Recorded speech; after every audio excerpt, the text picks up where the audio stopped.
Tonight we talk about the People's Pledge. It's kind of like Peter Piper picked a peck of pickled peppers on the People's Pledge. A lot of peas. Good evening. Hey, they call it state of mind because you never know what it's going to be. I'll be practicing that.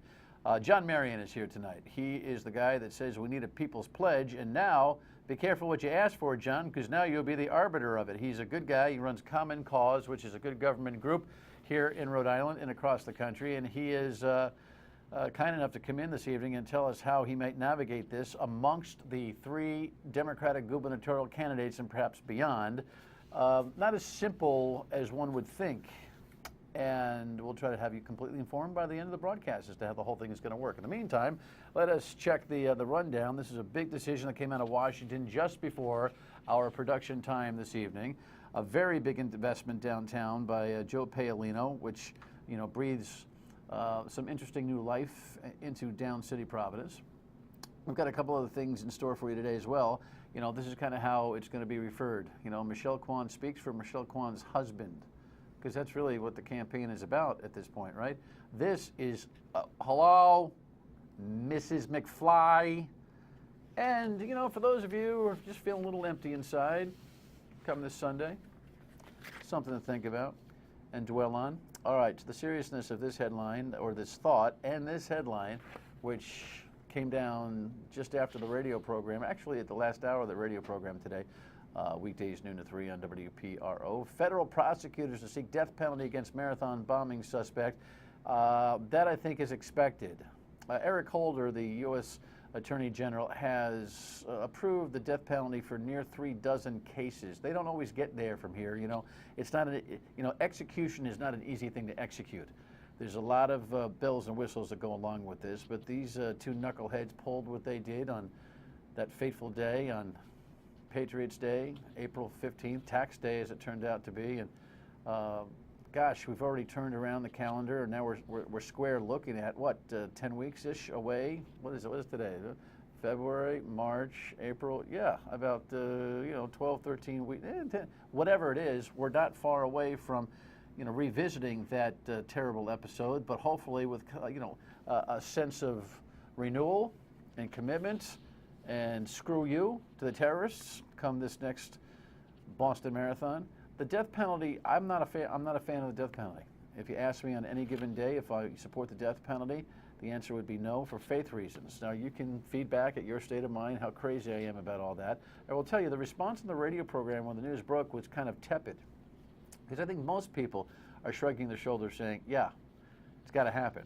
3 lost lives, 250 people injured, weapons of mass destruction. It all fits the criteria.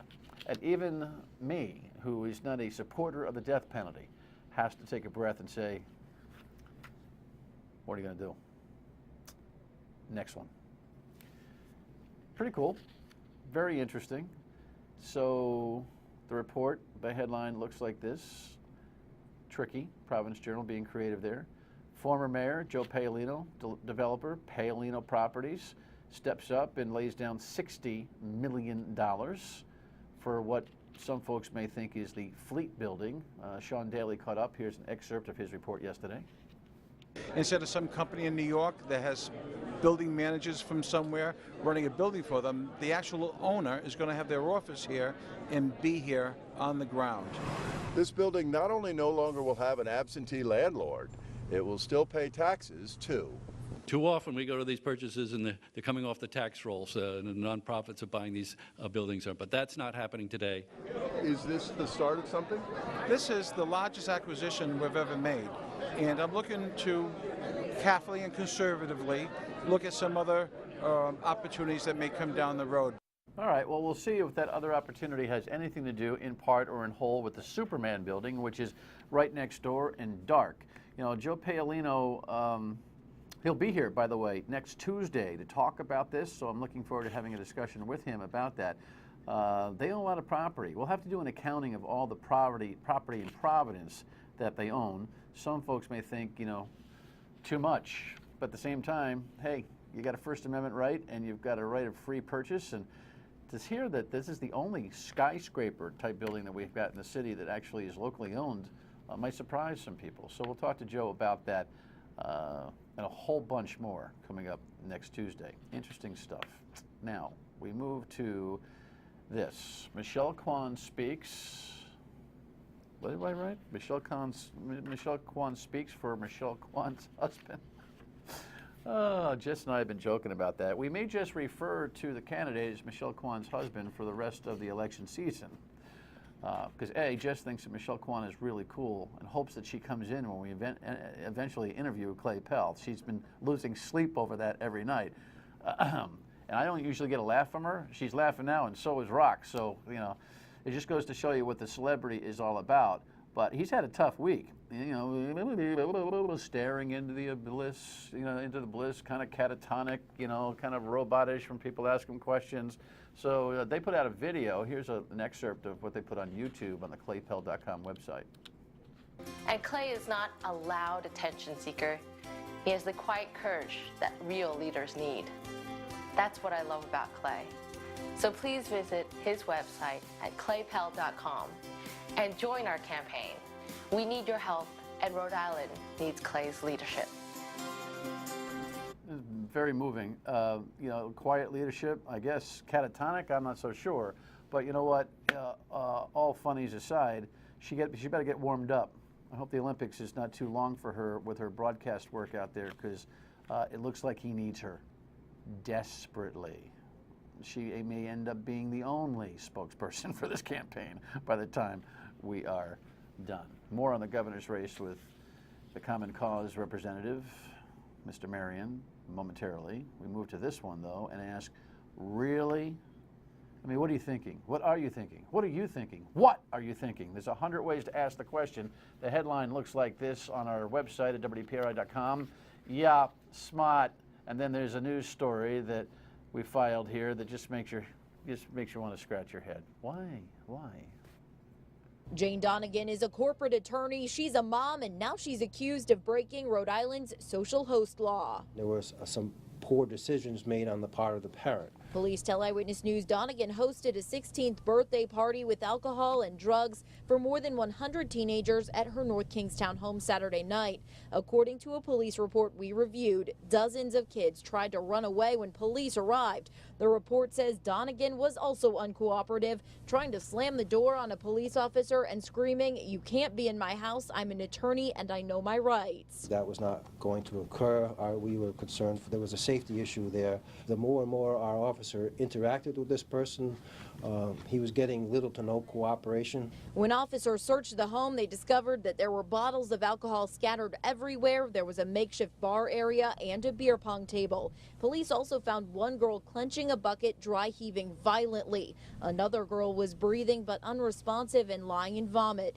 Both were taken to the hospital. Police also contacted the parents of the other teenagers at the party. We went to Donegan's home to get her side of the story. Nobody answered the door. Susan Campbell reporting there. Nothing like a little vomit and dry heaves to make your news day. Hey, it's the truth. It's what happened, I guess. Okay, so the first 20 kids arrive. You say to yourself, sweetie, how many people did you invite? Oh, no, Mom. The next 30 arrive. At some juncture, you say, this is a problem.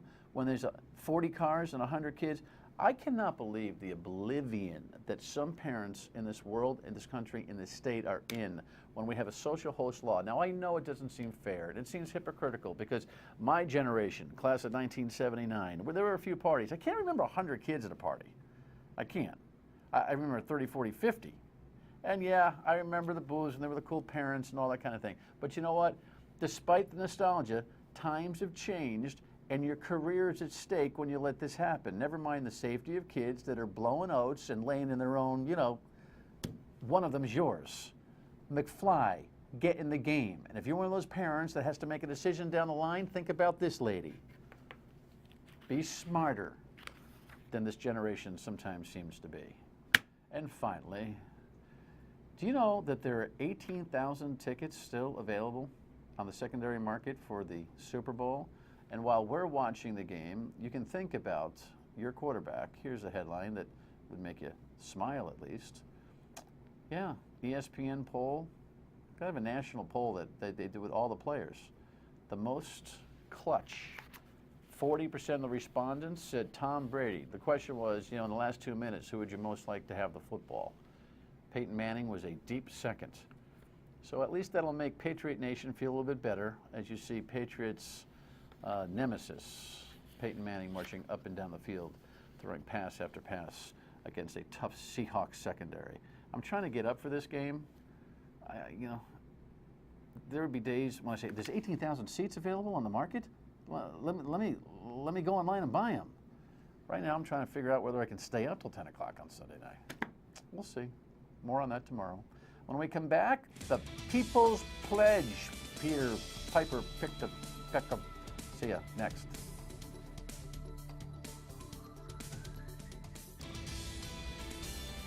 Money is a big deal in politics right now, and there's a lot of controversy that surrounds, how much money is raised, how it is raised, how it is used, and now we've got a very interesting little dynamic, at least on the Democratic side of the gubernatorial campaign for 2014. Here's a headline of an op-ed that John Marion put in at the beginning of the month, at the start of the year. Probably wrote it 6 years ago. It takes a while to get something into the paper, but now's the time for the People's Pledge. So you're the one that's got all the P words. You're the one that's starting with the Peter Piper picked a peck of peppers. Welcome. Good to see you. Nice to see you. Thank you. Common Cause is, give us 15 seconds on Common Cause. I'd rather have you explain it. Sure. So we're a 44-year-old organization dedicated to ethical, open government. Have worked on campaign finance reform since the Nixon administration for 4 decades. In many ways, some of the arguments that I might have with Common Cause occasionally aside, you really are the conscience of government and that kind of thing, to try to be and push for open records and open government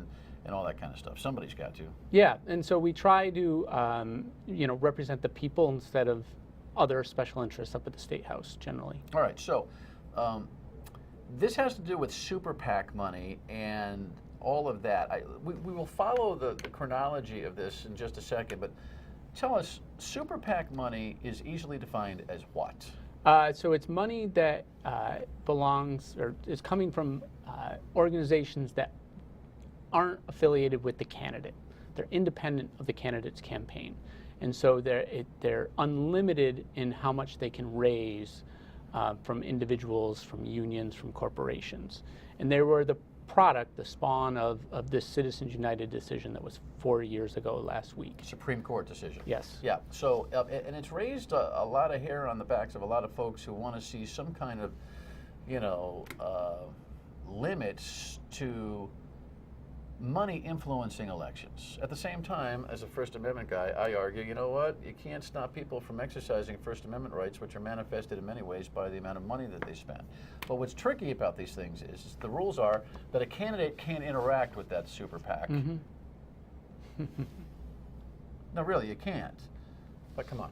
We know that somehow there's common ground, and there's efficacy for candidates. Yeah, and increasingly we see super PACs that are dedicated to just one candidate. So last week, a super PAC, Priorities USA, said we are there for Hillary, right, up into the run-up to 2016.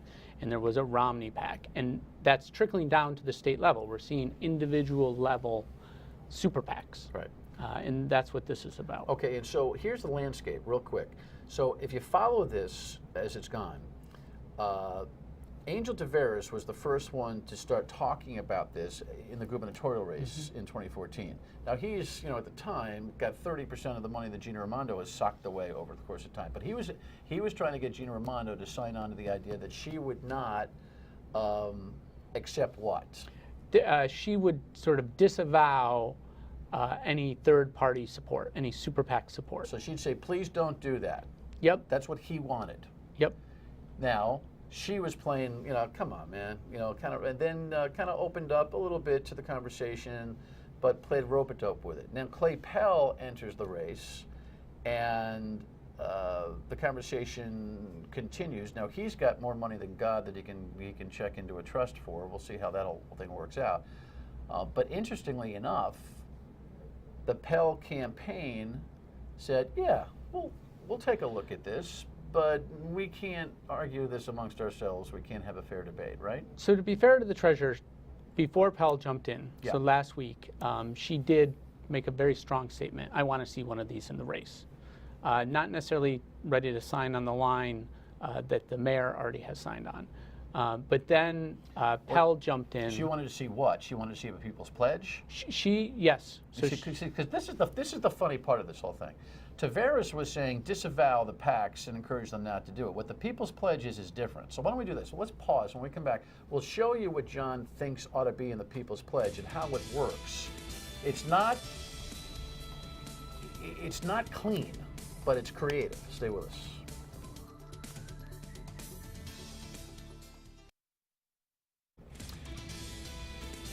Alrighty, so I want to hustle through. John Marion from Common Cause is here, and what's happened, it's important to point out that Gina Raimondo actually tweeted out an interest in this People's Pledge last week. Yes. Okay, so, but the Clay Pell campaign, having to respond to requests for People's Pledge from Tavares and Raimondo said, you know what, I think we're in on this concept, but we really need an independent player to help us work this whole thing out. And how about John Marion at Common Cause? So congratulations. You're going to be in a moderating position, I guess, with these three campaigns. Have they all agreed to sit with you and try to work this thing out? Yeah, so next week we're going to sit down. Okay, so here's what Jess put up a graphic for me, which I think is really good. Here's what the People's Pledge is about. Do we have that, Rex? Can we throw that up on the full screen? The People's Pledge is an agreement that binds candidates to make a contribution to a charity equal to a percentage of the value of any outside advertising purchase made on behalf of their candidacy.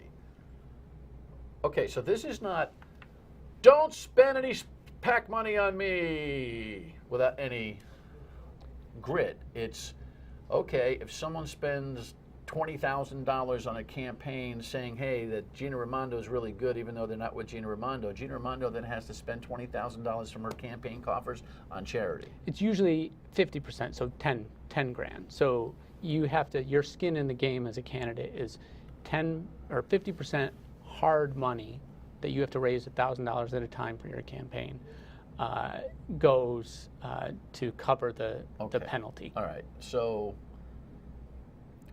it worked in Massachusetts? So in the Brown-Warren Senate race, which was the most expensive Senate race in U.S. history, there was 0 TV advertising by outside groups. It held. And so it worked there because, and the benefit of that, why is that good? Because those outside ads by the outside groups, they go super negative. Right. When a candidate has to put their name on something, they have to make sure it's factual or they get blasted for it. Right. They don't go negative or they get blasted for it. You got to know there's very little diligence that broadcasters have to use when they accept negative advertising from anybody. So it gets a little crazy on the super PAC side because it's hard to. There's really no check and balance to the rumor, innuendo, and assertions that are made within that advertising, right? And so it's a more positive campaign.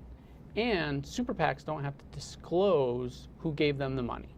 So in the Boston mayor's race, where there wasn't a People's Pledge, a union AFT took $500,000, put it through a shell company in Jersey, shell company in Boston, blasted one of the candidates in the last 2 weeks. The local union didn't even know it was coming from the parent organization. All right, so project for me. You expect a smooth negotiation with these three campaigns? I expect they're all going to stake out sort of different parts, different things, parameters they want in this. And my role is just to help them try to find a common set of parameters they can agree on. What's your goal? I mean, television, radio advertising? At a minimum, I think you have to have, anything that a group spends money on to advertise. So now it's internet. We're seeing a ton of internet ads. Right. TV, radio.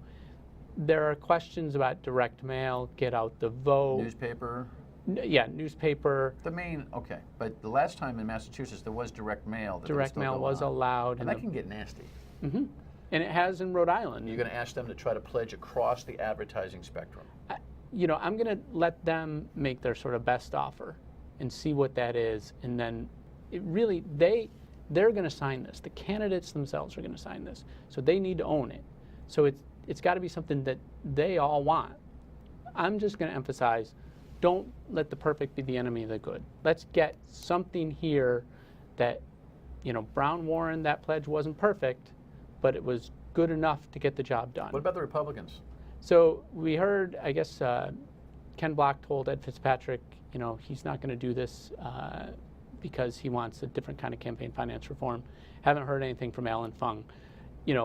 We'll try to talk to them some more. And then a whole separate pledge will have to be negotiated if this is successful for the general election, because that's a whole separate election. And Rox put up that graphic that said, you expect more smaller donors to be able to actually have a role in this. Why? Because, you can only give up to $1,000 a year directly to a candidate.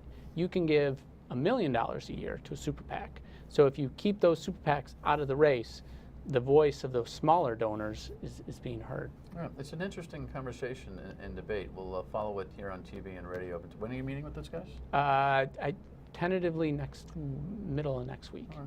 Best guy on the scene to do it. Good idea from the Pell campaign to ask him to come on in, and good luck working with him. Thank you. All right, John Marion. When we come back, your state of mind. Stay with us. All right, time for your state of mind. You know how you get in touch with us, simply by sending us an email at stateofmind@myritv.com. Leave a voicemail at that number, 228-1886, and we'll play it on the air. And you can tweet at us and Facebook post and all that kind of stuff. We got a couple of Facebook posts here on the Clay Pell entry. Give him a chance. Give Pell a chance. You sing that? Give Pell a chance. Veteran, very well educated, says Ann. And in this one, his posse are the ones hoping for another governor to control. I guess he's talking about the labor unions and others. We'll see. This guy has certainly been a lightning rod for conversation. I'm not exactly sure it's all been positive for him just yet, but hey, it's going to be a long race. We'll see you tomorrow, Friday night, 7:30, MyRI TV. Thanks for watching. Have a good evening.